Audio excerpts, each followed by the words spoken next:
Gente, o Papo Reto de hoje traz um tema muito importante, a vacinação da Covid com as crianças, né?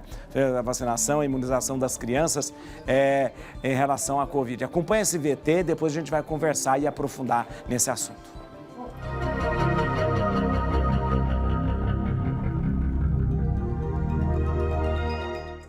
Se há algo da qual os brasileiros devem se orgulhar, com certeza é o sistema de vacinação. Nosso país é muito reconhecido por distribuir gratuitamente inúmeras vacinas e realizar diversas campanhas para a imunização da população. Atualmente, para se prevenir contra o Covid-19, o Brasil procurou vacinar o máximo de pessoas possíveis. Entretanto, esta vacina só era distribuída para idosos, adultos e jovens, excluindo as crianças. Por muito tempo, houve um debate sobre a necessidade de vacinação para crianças, fosse por questão de segurança ou por preocupação da eficácia nos pequenos. Veja o Papo Reto de hoje para entender sobre a vacinação infantil e sua importância. Acompanhe. A vacinação ela é importante em qualquer momento, em qualquer situação. É uma decisão científica, uma decisão da ciência. E foi o que nós temos visto como resultado eficaz diante dessa pandemia. Desde o início dessa pandemia, aqui a Rede Vida e principalmente aqui o Bendita Hora tem sido uma voz constante a favor da vacinação e lembrando justamente que a gente precisa tomar essa atitude. Hoje eu converso, gente, com o Dr. Paulo Tauf Maluf. O Dr. Paulo Tauf Maluf é professor livre-docente da pediatria pela Faculdade de Medicina da USP, especialização em pediatria, hematologia, oncologia pediátrica, médico do Instituto da Criança e do Hospital das Clínicas da Faculdade de Medicina da USP e do Hospital Sírio-Libanês. Eu recebo com muita alegria, muito obrigado, doutor Paulo, por estar conosco, obrigado por o senhor dispor do seu tempo. Eu imagino o quanta coisa o senhor está fazendo e tem feito, principalmente nesses últimos dias, e o senhor tem tempo para conversar conosco. Muito obrigado, seja bem-vindo. Obrigado por estar conosco aqui na Rede Vida, doutor. Boa tarde, eu que agradeço e vamos esperar esclarecer as dúvidas que ainda pairam sobre todos. Justamente. Doutor, eu começo, e antes eu disse aqui, dando uma boa e grande notícia. Eu acho que, eu não sei, queria que o senhor até comentasse, a Anvisa acabou de aprovar a Coronavac, né? A Coronavac para as crianças e jovens de 6 a 17 anos. Inicialmente o pedido foi feito para crianças de 3 a 17, mas a Anvisa liberou para 6 a 17. É uma grande notícia, doutor? É porque as vacinas da Pfizer, elas não estão vindo em número suficiente.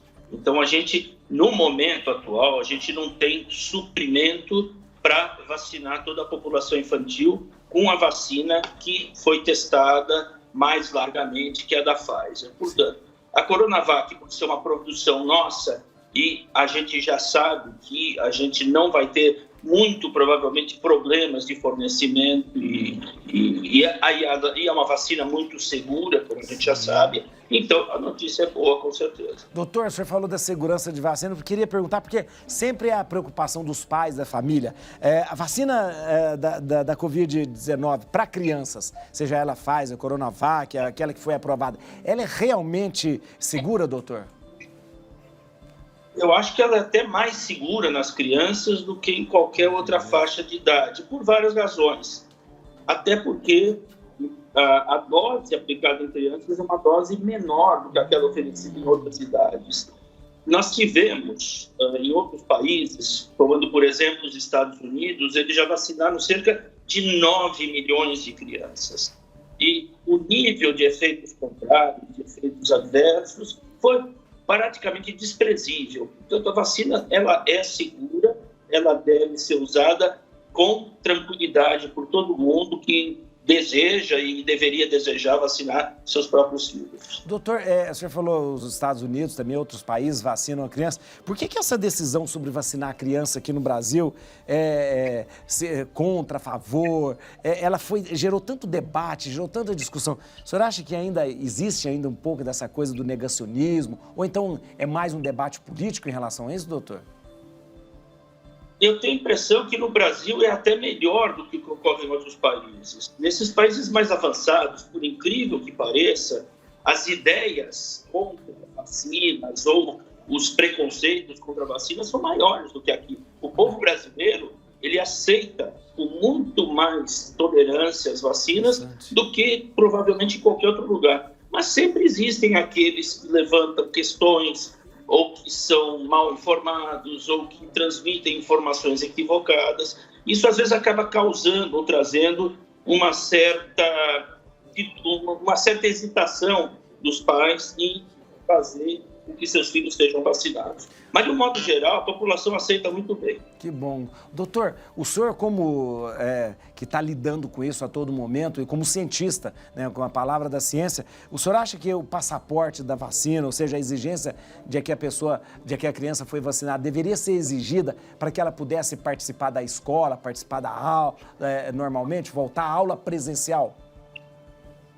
Eu acho que esse assunto é complexo e transcende a área médica. Sei. Quer dizer, como médico, eu não tenho como opinar em outras, porque atinge outras searas, a seara do direito, a seara da sociologia, a seara de uma série de coisas. A única coisa que eu posso dizer é que o desejável seria que todos se vacinassem indiscriminadamente. Agora, criar barreiras, criar passaportes ou, enfim, impedir crianças de frequentar escolas, existe alguma lógica em relação a tudo isso, mas a análise baseada no direito e tudo mais, isso eu não tenho, sinceramente, condições e nem vontade de fazer. A única coisa que eu quero dizer é que todo mundo deveria se vacinar.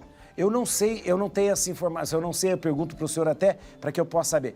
Atualmente, a vacinação de criança, somente os pais que levam os filhos para vacinar ou, de repente, os avós, tios, alguém da família pode levar, tem esse direito de vacinar? Porque a decisão de ir até a vacinação não é tomada somente pela criança. Como é que funciona hoje no Brasil? Qualquer responsável ele leva? Na verdade, a criança, obviamente, não vai por sua própria nem vontade, nem por meios próprios. Qualquer adulto pode levar, desde que seja um adulto ligado à família, um adulto que tenha responsabilidade sobre a criança, ele pode levar. Acho que não há nenhum problema em relação a isso. Doutor, a questão da distribuição da vacina pelo Brasil afora, vacina para criança, o senhor começou dizendo que a notícia boa seria da Coronavac, porque ela vem suprir, de repente, até uma possível deficiência. Ainda está faltando vacina ainda para essa população mais jovem e infantil? A compra de vacinas para as crianças, ela não foi uma compra ampla, ela foi uma compra que visou primariamente vacinar aquelas crianças que têm condições especiais de saúde, ou seja, as chamadas e famosas comorbidades. Sim. Na minha opinião, eu acho que a pior comorbidade que existe aqui no Brasil, isso nós temos demais, é a pobreza. A criança que é menos favorecida, a criança que vive em condições sociais de menor proteção, essas crianças têm que ser vacinadas. Elas não precisam estar doentes com uma doença física, mas se elas não tiverem boa condição nutricional, boa condição de ambiente físico e tudo mais, essas crianças merecem, talvez até mais do que as outras, receber a vacina. Mas, em todo caso, por enquanto, a leva de vacinas que a gente recebeu ainda não é suficiente para todas as crianças. Olha que profundidade e sabedoria. A grande comorbidade é a pobreza, é verdade. Eu vou usar isso uma próxima vez. Doutor, eu vou pedir ao senhor rapidinho, é rapidinho mesmo, eu só vou conversar com a Kelly e volto, eu tenho algumas outras perguntas para o senhor. Já tanta intensidade. Olha, ó, gente, eu estou conversando com o Dr. Paulo Tauf Maluf, pediatra, que está nos esclarecendo de uma forma tão generosa e tão cristalina, né? Pra gente ficar por dentro de tudo isso. Muito obrigado, agradeço muito o senhor, doutor. Eu queria perguntar, a gente está falando sobre a questão da vacinação, a questão da diferença da vacina da criança para o adulto, ela está na dose, doutor? É essa que é a diferença? A única diferença é a dose. A composição, enfim, os aspectos químicos, os componentes, são os mesmos. São iguais, né? Doutor, em relação a isso, sobre aqueles casos que aconteceram das crianças que receberam a dose de adulto, né? A dose de adulto, tem alguma consequência, ou quais as maiores consequências que pode aparecer nesse caso? De repente foi ali de forma inadvertida, aconteceu isso. O que pode acontecer? Tem sérias consequências, doutor? A gente não pode nem responder isso, porque a vacina não foi testada na sua dose plena para as crianças. Entendi, então, a gente não tem nem ideia de que consequências isso pode trazer. Nos raros casos em que houve por lapso uma administração de uma dose equivocada, até onde eu sei, não aconteceu nenhum tipo de problema. Mas a gente saber a fundo o que pode ocorrer só se a gente tivesse uma população grande de crianças recebendo a dose plena, a gente teria ideia de quanto ela seria prejudicial ou não. Claro que ninguém vai fazer isso, eu acho que essa resposta a gente não vai ter. Doutor, às vezes as dúvidas que surgem, até mesmo entre os pais, dizendo, olha, entre a Coronavac e a Pfizer, eu prefiro Coronavac, porque a Coronavac é uma técnica que nós já conhecemos. Faz sentido isso, doutor, ou não? Ou a gente pode dizer que todas elas são de mesma forma igualmente seguras? As vacinas, elas são diferentes entre si, na maneira como elas se comportam do ponto de vista que a gente chama farmacológico. Sim. Uma vacina é feita com o vírus inteiro inativado. A outra vacina transmite para o organismo do indivíduo a ser imunizado um ácido nucleico, que é o mRNA. Bom, quanto à segurança das duas, até o ponto onde a gente já chegou e até tudo que já foi estudado, a segurança é idêntica. Haveria, teoricamente, uma vantagem em termos de eficácia para as vacinas com a tecnologia mais nova. Mas, no fundo, o que vale é que a vacina, nenhuma delas previne totalmente a doença. O que ela previne, o que ela evita é a gravidade, a morbidade da doença Covid-19. Quer dizer, quem se vacinar possivelmente vai ficar doente, mas vai ter uma doença leve. Muito bom.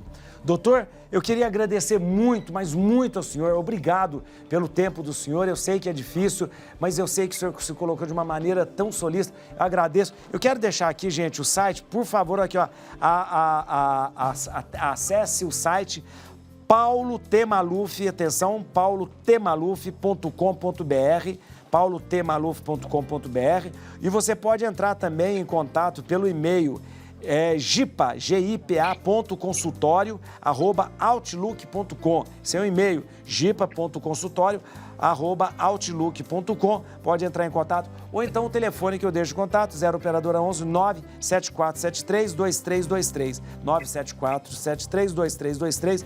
E eu quero agradecer ao Dr. Paulo Taofi Maluf, muito obrigado, obrigado mesmo. E digo, ó, o senhor se expõe de uma forma tão clara, tão segura, que outras vezes eu quero que o senhor volte para participar com a gente aqui. Muito obrigado, doutor. Eu gostaria de voltar mesmo, porque foi um prazer muito grande estar aí com você. Obrigado. Muito obrigado, doutor. Olha que beleza, que simpatia do doutor Paulo Maluf. Tem o mesmo nome do Paulo, do nosso político, foi governador, foi prefeito, deputado Paulo Maluf ali, olha.